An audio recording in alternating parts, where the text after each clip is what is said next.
அனைவருக்கும் வணக்கம். ஜோதிட சாஸ்திர பிரகாரம் மொத்தம் 12 ராசிகள் இருக்கு. இந்த 12 ராசிகளும் பார்த்தீங்கன்னா ஒரு தத்துவத்திலையும் ஒரு தன்மையிலையும் வரும். ஒரு ராசிக்கும் ஒரு தத்துவம் இருக்கு, ஒரு ராசிக்கும் ஒரு தன்மை இருக்கு. சரி, அது என்ன தத்துவம், அது என்ன தன்மை அப்படின்னு கேட்டீங்கன்னா, ஃபர்ஸ்ட் தத்துவம் அப்படின்னா என்னன்னாக்கா மொத்தம் 4 தத்துவம் இருக்கு. அதாவது நெருப்பு தத்துவம், நெருப்பு ராசிகள்னு சொல்லுவோம். நெருப்பு தத்துவம் அதாவது அக்னி தத்துவம் அப்படின்னு சொல்றோம் சாஸ்திர பிரகாரம். இந்த அக்னி தத்துவத்துல ஒரு சில ராசிகள் வரும். 12 ராசிகள்ல ஒரு 3 ராசிகள் அக்னி தத்துவத்துல வரும். அதே போல நிலத்தத்துவம் அதாவது லேண்ட், பூமி தத்துவம்னு சொல்றோம். சோ இந்த நிலத்தத்துவத்துல ஒரு 3 ராசிகள் வரும். அதற்கு அடுத்தபடியா காற்று தத்துவம், இந்த காற்று தத்துவத்துல ஒரு 3 ராசிகள் வரும். அதற்கப்புறம் பார்த்தோம்னா நீர் தத்துவம், இந்த நீர் தத்துவத்துல 3 ராசிகள் வரும். இது எதுக்கு இந்த தத்துவம்? தத்துவத்தின் அடிப்படையில ஒரு பலன் உண்டு. ஒரு ராசிக்கும் ஒரு தத்துவம் இருக்கு. அந்த தத்துவத்தின் அடிப்படையில தான் அந்த ராசி இயங்கும். அது அந்த ராசியுடைய குணம் அப்படி வரும் அப்படின்னு சொல்றோம். அடுத்தது தன்மை. தன்மைனா சரம், ஸ்திரம், உபயம். அது என்ன சரம் அப்படின்னு கேட்டீங்கன்னா,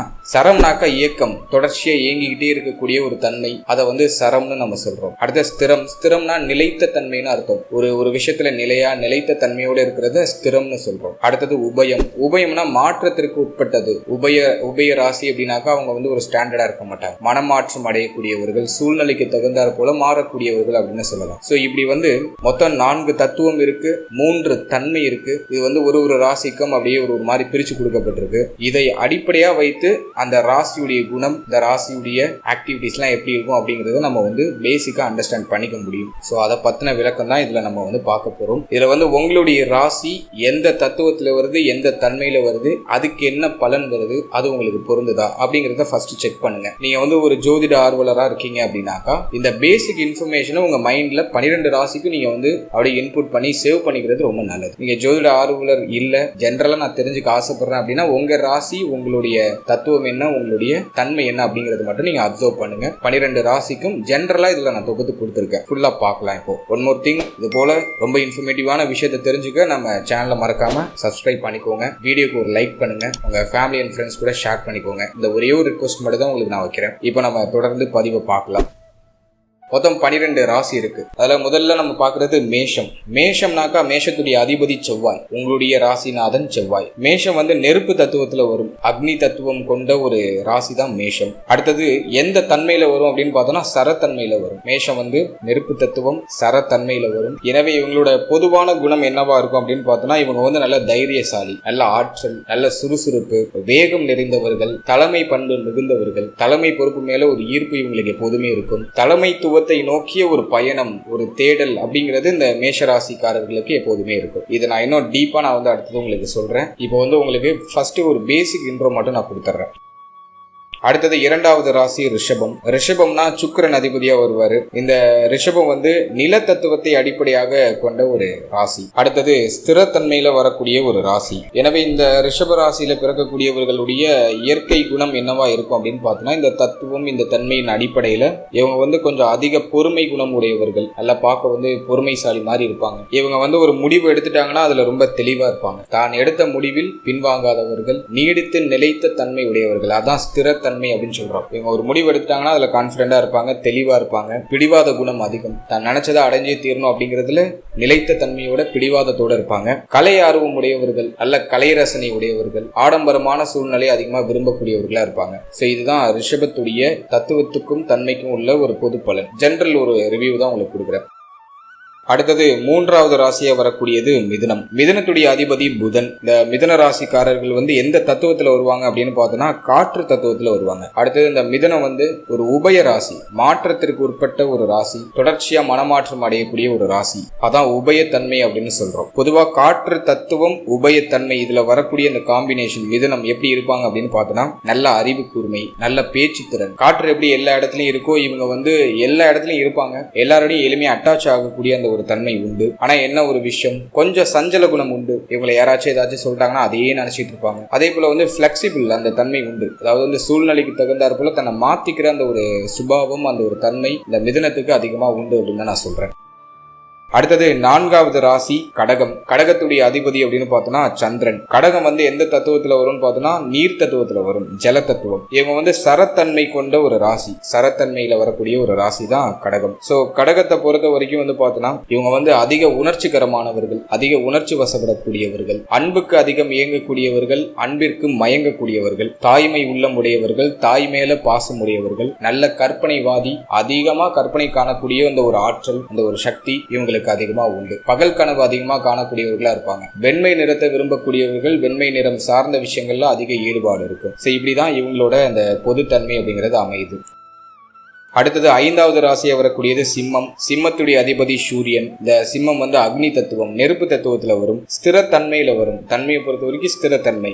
இவங்களுடைய சுபாவம் எப்படி இருக்கும் அப்படின்னு பார்த்த வரைக்கும் இவங்க வந்து நல்ல கம்பீரமானவர்கள். சிம்மம்னா ராஜா, நல்ல கம்பீரம், அதிகார தோரணை உண்டு, அதிக தன்னம்பிக்கை உடையவர்களா இருப்பாங்க. இவங்களுக்கும் பிடிவாதம் அதிகம். இவங்க ஒரு விஷயத்த முடிவு பண்ணிட்டாங்கன்னாக்கா அந்த விஷயத்துல நீடித்து நிலைத்து ஒரே முடிவோடு செயல்படக்கூடியவர்களா இருப்பாங்க. அடிக்கடி பின்வாங்க மாட்டாங்க. அதிக முயற்சி உடையவர்கள், மற்றவர்களை வழி நடத்தக்கூடிய அந்த தலைமை பண்பு இவங்களுக்கு அதிகமா இருக்கும். இதெல்லாம் நம்ம சிம்மத்தை பத்தி சொல்லலாம். அடுத்தது 6வது ராசி கன்னி. கன்னியுடைய அதிபதி புதன். கன்னி வந்து நிலத்தத்துவத்துல வரும், மேலும் உபயத்தன்மை கொண்ட ஒரு ராசி. எனவே இவங்களோட ஒரு ஜெனரல் கேரக்டர் எப்படி இருக்கும் அப்படின்னு பார்த்தோம்னா கன்னி ராசியில பிறந்தவங்க வந்து நல்ல நுணுக்கம் அறிந்தவர்கள், நல்ல நுணுக்கமான செயல்பாடுகளை அதிகமா செய்யக்கூடியவர்கள், நல்ல சுறுசுறுப்பாக செயல்படக்கூடிய ஆற்றல் படைத்தவர்கள், துருத்துருன்னு ஏதாச்சும் ஒரு விஷயத்த பண்ணிக்கிட்டே இருப்பாங்க. பகுப்பாய்வு குணம் வந்து அதிகம், கணினி அறிவு உடையவர்களா இருப்பாங்க. பகுப்பாய்வு குணம் அதிகமா இருக்கும். ஒழுக்கம் நிறைந்தவர்கள், எப்போதும் ஏதாச்சும் ஒரு வேலையை செஞ்சுக்கிட்டே இருப்பாங்க. சும்மா இருக்கிறது உங்களுக்கு பிடிக்காது. இந்த மாதிரியான ஒரு சுபாவம் கண்ணிக்கிட்டே இருக்கும்.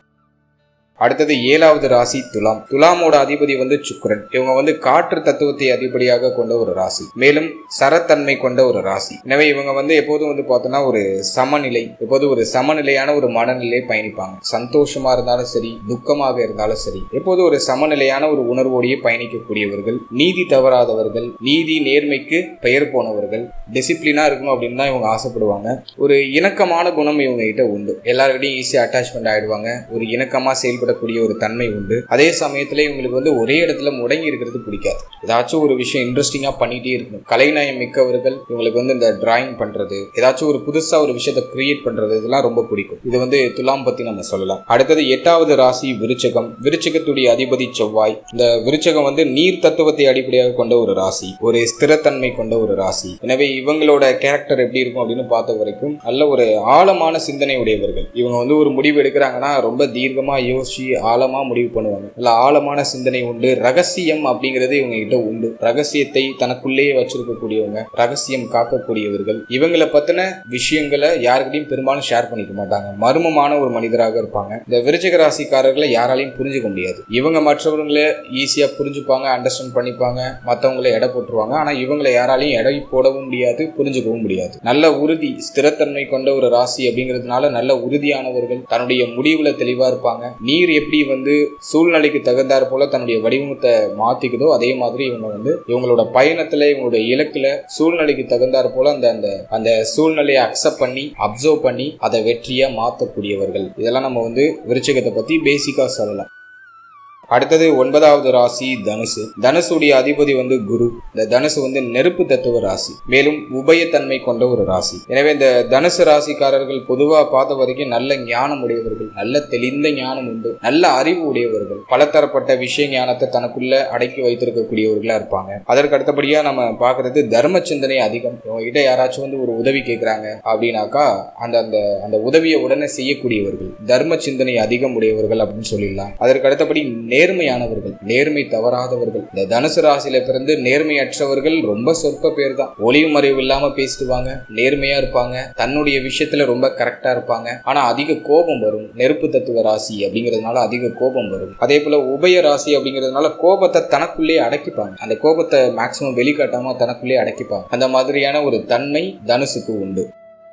அடுத்தது 10வது ராசியா வரக்கூடியது மகரம். மகரத்துடைய அதிபதி சனி பகவான். இந்த மகரம் நிலத்தத்துவ ராசி, மேலும் சரத்தன்மை கொண்ட ஒரு ராசி. இந்த மகரத்துல பிறக்கக்கூடியவர்கள் இந்த தன்மையில வர்றதுனால நல்ல உழைப்பாளியா இருப்பாங்க, நல்ல லட்சியவாதி, நல்ல உயர்ந்த லட்சியங்களுக்கு கடுமையாக உழைக்கக்கூடியவர்கள். உழைக்கிறதுக்கு மட்டும் இவங்க சளைக்கவே மாட்டாங்க. ஸோ எவ்வளவு கடினமான வேலையா இருந்தாலும் உழைக்கக்கூடியவர்கள்.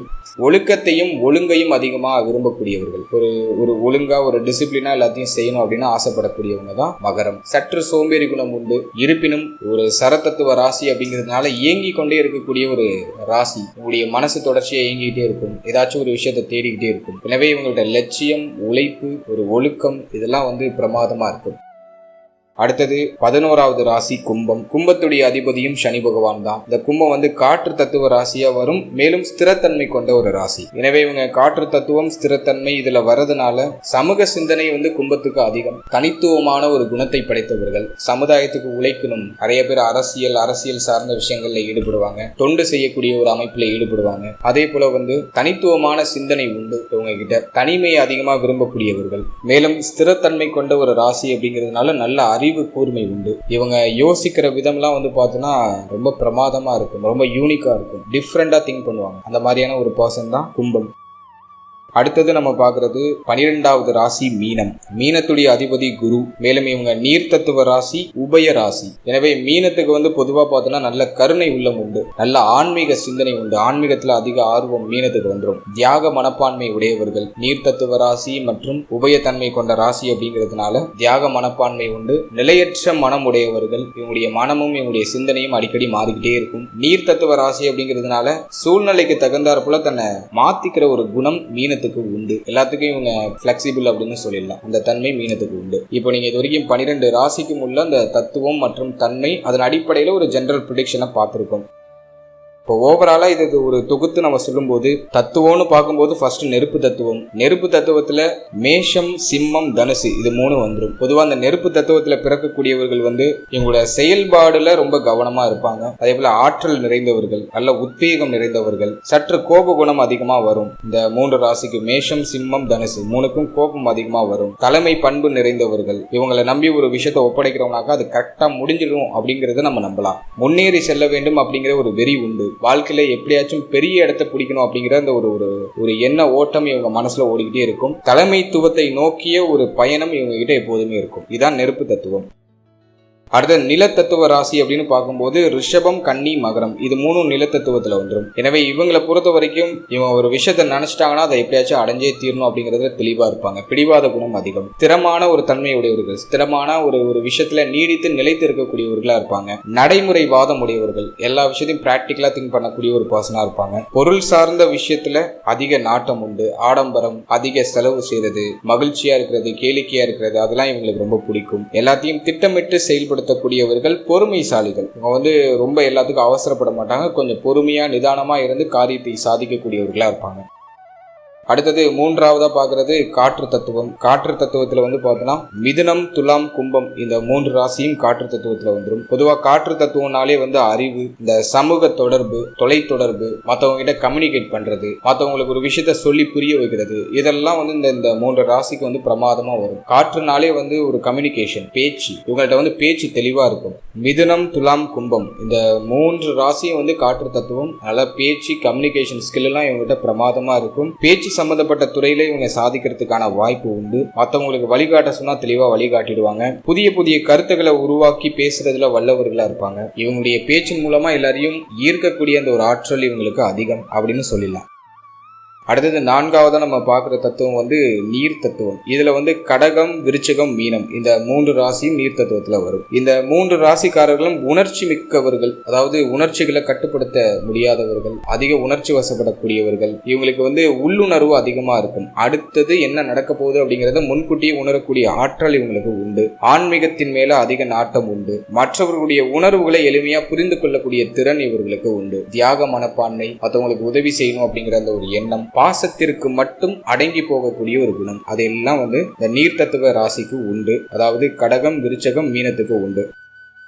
அடுத்த தன்மைகள்னு வரும்போது 3 தன்மைகள் சரம், ஸ்திரம், உபயம். இது வந்து சரம் அப்படின்னா வந்து இயங்கிக் கொண்டே இருக்கக்கூடிய தன்மைன்னு சொல்லியிருந்தேன். எனவே சரராசி அப்படின்னு பார்க்கும்போது மேஷம், கடகம், துலாம், மகரம் இந்த 4 ராசியும் சரராசியில வரும். இந்த சரராசியில பிறக்கக்கூடியவர்கள் பொதுவா நான் பார்த்த வரைக்கும் மாற்றத்தை விரும்பக்கூடியவர்களா இருப்பாங்க. ஒரே விஷயத்த தொடர்ச்சியா பண்றதே உங்களுக்கு பிடிக்காது, உடனே பர்ன் அவுட் ஆயிடுவாங்க. அதனால தொடர்ச்சியான மாற்றத்தை விரும்பக்கூடியவர்கள், தொடர்ச்சியா பயணிச்சுக்கிட்டே இருக்கணும், தொடர்ச்சியா மாற்றங்களுக்கு உட்பட்டுக்கிட்டே இருக்கணும் அப்படிங்கறத இவங்க வந்து அதிகமா விரும்பக்கூடியவர்களா இருப்பாங்க. புதிய விஷயங்களை தொடங்குறதுல அதிக ஆர்வம் இந்த சரராசியில பிறந்தவர்களுக்கு உண்டு. புதுசா தன்னுடைய வாழ்க்கையில நிறைய அனுபவங்களையும் நிறைய எக்ஸ்பீரியன்ஸ் கெயின் பண்ணணும் அப்படிங்கிறதுல இவங்க வந்து ரொம்ப தெளிவா இருப்பாங்க. அதனால ஒரே விஷயத்த செய்யறதை விட இவங்க வந்து அடிக்கடி மாற்றத்திற்கு உட்பட்டுக்கிட்டே இருக்கிறது தான் இவங்களுக்கு ரொம்ப பிடிக்கும். அடுத்தது ஸ்திரத்தன்மை கொண்ட ராசிகள், அதாவது ரிஷபம், சிம்மம், விருச்சிகம், கும்பம். இந்த 4 ராசியும் வந்து ஸ்திரத்தன்மை கொண்ட ஒரு ராசி. பொதுவாக அந்த ஸ்திரத்தன்மை கொண்ட ராசியில பிறக்கக்கூடியவர்கள் வந்து ஒரு விஷயத்த நினைச்சிட்டாங்கன்னா அந்த விஷயத்துல வந்து ரொம்ப பிடிவாதமா இருப்பாங்க. அதை அடையிற வரைக்கும் அதை ஒருபோதும் ஒரு காலத்திலையும் விட்டு கொடுக்க மாட்டாங்க, அந்த விஷயத்துல பின்வாங்க மாட்டாங்க. ஸோ பிடிவாதம் அதிகம், நீடித்து நிலைத்த சிந்தனை ஒரே விஷயத்துல இவங்களுக்கு இருக்கும். இவங்க வந்து ஒரு ஒரு ஒரு விஷயத்தை டார்கெட் பண்ணிட்டாங்கன்னா அதை எப்படியும் அடைஞ்சிருவாங்க. அந்த தன்மை வந்து இந்த ஸ்திரத்தன்மைக்கு உண்டு. எல்லா விஷயத்திலும் நிலையா இருப்பாங்க, கொடுத்த வாக்கு அப்படியே நீடித்து நிலைத்து காப்பாற்றக்கூடியவர்களா இருப்பாங்க. இவங்க வந்து கடின உழைப்பாளி. ஒரு விஷயத்துல வந்து வேலையை முடிக்கிறதுல இவங்களை அடிச்சுக்க முடியாது. கடின உழைப்பாளி, கடின உழைப்பின் மூலமா இவங்களுக்கு கொடுக்கப்படுற வேலையை சரிவர முடிச்சு விடுவாங்க. நல்ல டிசிப்ளினான பர்சன், ஹார்ட் ஒர்க் பர்சன் அப்படின்னு இந்த ஸ்திரத்தன்மையில பிறக்கக்கூடிய ராசிக்காரர்களை பத்தி நம்ம சொல்லலாம். அடுத்தது 3வது தன்மை உபயத்தன்மை. உபயம்னாக்கா மாற்றத்திற்கு உட்பட்டதுன்னு நான் சொல்லியிருந்தேன். இந்த உபயத்துல எந்தெந்த ராசி வரும் அப்படின்னு பார்த்தோம்னா மிதுனம், கன்னி, தனுசு, மீனம் இந்த 4 ராசியும் வந்து உபயத்துல வரும். எனவே இந்த உபயத்துல பிறக்கக்கூடியவர்கள் வந்து பொதுவா பார்த்த வரைக்கும் சூழ்நிலைக்கு ஏற்றாற் போல தன்னை மாற்றிக்கொள்ளக்கூடிய ஒரு சுபாவம் கொண்டவர்களாக இருக்காங்க. அதாவது நெகிழ்வு தன்மை இவர்களுக்கு அதிகம் உண்டு அப்படின்னு சொல்லிடலாம். வளைவு நெளிவோட வாழ்க்கையில எது வந்தாலும் அக்செப்ட் பண்ற ஒரு மனநிலை இந்த 4 ராசிக்கும் உண்டு. அதுதான் உபயம். இவங்க மனநிலை எப்படி இருக்கும் சொல்ல முடியாது. மனநிலையில அதிக மாற்றத்தை எதிர்கொள்ளக்கூடியவர்கள், இரட்டை சிந்தனை உடையவர்கள் அப்படின்னு இவர்களை சொல்லலாம். இதுதான் உபயத்துக்கான ஒரு தன்மை. ஓவராலா அந்த பதிவுல 12 ராசிகளுடைய தத்துவம் என்ன, தன்மை என்ன, அந்த தத்துவத்துக்கும் அந்த தன்மைக்கு என்ன பலன் அப்படிங்கறத ராசி பிரகாரம் பார்த்துட்டு ஃபைனலா தத்துவத்தையும் தன்மையும் தனியா பிரித்து ஒரு ப்ரிடிக்ஷன் 12 ராசிக்கு நான் ஜெனரலா தொகுத்து கொடுத்திருக்கேன். இது ஒரு ஜெனரல் அவுட்லைன் மட்டும்தான். இதை வந்து நீங்க அண்டர்ஸ்டாண்ட் பண்ணிக்கணும். தத்துவத்துக்கு எப்படி பலன் கொடுக்குது, தன்மைக்கு எப்படி பலன் கொடுக்குது, தத்துவத்துல மொத்தம் எத்தனை தத்துவம் இருக்கு, தன்மையில மொத்தம் எத்தனை தன்மை இருக்கு, மொத்தம் 4 தத்துவம் 3 தன்மை. அதாவது 4 தத்துவம் அப்படிங்கிறது நெருப்பு, நிலம், காற்று, நீர். இது வந்து 4 தத்துவம். 3 தன்மை அப்படிங்கிறது சரம், ஸ்திரம், உபயம். இது வந்து 3 தன்மை. இதை பார்த்தினா ஒரு தெளிவான விளக்கத்தை இந்த பதிவில் நான் உங்களுக்கு கொடுத்துருக்கேன். உங்களுக்கு அண்டர்ஸ்டாண்ட் ஆயிருக்கும்னு நம்புறேன். உங்களுடைய ராசிக்கு உள்ள அந்த பலன் வந்து பொருந்தி வந்திருக்கா அப்படிங்கிறத மறக்காம எனக்கு வந்து கமெண்ட் செக்ஷன்ல சொல்லுங்க. மேலும் வேற ஏதாச்சும் உங்களுக்கு சந்தேகம் இந்த பதிவு சார்ந்து இருக்கு அல்லது ஜோதிடம் சார்ந்து ஏதாச்சும் சந்தேகங்கள் இருக்கு அப்படின்னாக்கா அதையும் நீங்க நம்மளோட கமெண்ட் செக்ஷன்ல பதிவு செய்யலாம். அதுக்கான விளக்கத்தையும் நான் மிக விரைவில் உங்களுக்கு நான் கொடுக்குறேன். மேலும் அடுத்த பதிவுல ஒரு ராசியை நம்ம தனியா பார்க்கலாம். 12 ராசிக்கும் 12 வீடியோ செப்பரேட்டா நான் தனியா உங்களுக்கு வந்து ரொம்ப தெளிவா ஒரு ராசியும் விளக்கி உங்களுக்கு சொல்றேன். ஒரு ராசியுடைய குணம், அது ஏன் அந்த குணத்துல இருக்கு அப்படிங்கிற ஒரு தெளிவான விளக்கம் ஈஸியா நீங்க அண்டர்ஸ்டாண்ட் பண்ணிக்கிற மாதிரி நான் எக்ஸ்பிளைன் பண்ணி உங்களுக்கு 12 வீடியோ நான் வந்து ரிலீஸ் பண்றேன். அந்த பதிவு பாருங்க. இதை விட அது இன்னும் பிரமாதமா இருக்கும். உங்களை பத்தின ஒரு தெளிவான புரிதல் பிளஸ் 12 ராசியுடைய தத்துவமும் 12 ராசியுடைய தன்மையும் 12 ராசியுடைய குணத்தையும் நீங்க ஈஸியா அண்டர்ஸ்டாண்ட் பண்ணிக்கிற மாதிரி அது இருக்கும். அடுத்த பதிவு மிக விரைவா நான் ப்ரிப்பேர் பண்ணி உங்களுக்கு நான் தந்துடுறேன். சேனலை சப்ஸ்கிரைப் பண்ணிக்கோங்க. அடுத்த பதிவு உங்களுக்கு எப்போதான் ரிசீவ் ஆகும். சேனலை சப்ஸ்கிரைப் பண்ணி நோட்டிபிகேஷன் ஆன் பண்ணிக்கோங்க. இந்த வீடியோவுக்கு மறக்காம ஒரு லைக் பண்ணுங்க. இது இன்னும் நிறைய பேருக்கு சஜஷன் ஆகும். மேலும் உங்க ஃபேமிலி அண்ட் ஃப்ரெண்ட்ஸ் கூட ஷேர் பண்ணிக்கோங்க. இந்த மீண்டும் அடுத்த பதிவில் சந்திக்கலாம். இந்த பிரபஞ்சத்துடைய ஆசீர்வாதமும் இந்த இறைவனுடைய ஆசீர்வாதமும் நவ கிரகங்களுடைய அனுகிரகமும் உங்களுக்கும் உங்களுடைய குடும்பத்தாருக்கும் முழுமையாக கிடைக்கட்டும். And finally very limited time. So be cool, stay happy, stay healthy and enjoy. வாழ்த்துக்கள். நன்றி, வணக்கம்.